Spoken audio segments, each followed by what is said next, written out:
Hi, this is Yukie. I will show you how to set up the Throwing-Up Rainbows Live2D asset in this video. First, load the asset as a model. Then click Load Model and select Load Current Model as Live2D item. Please note, do not move the newly loaded model too close to the first model. Due to the nature of the flowing rainbow, it will stick to the rainbow and jump up and down. You can either avoid touching it or move it further away. It will not affect your usage. Select the angle X range between 1 to 2 and click OK. Then you can customize the rainbow tone. If you think the current tone is OK, click No, otherwise click Yes, and set up the rainbow tone.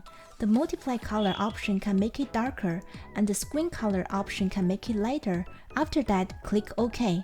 Then you have it. You have successfully set up the item. You can now load your Vtuber. In the future, you can directly choose the item from the item list.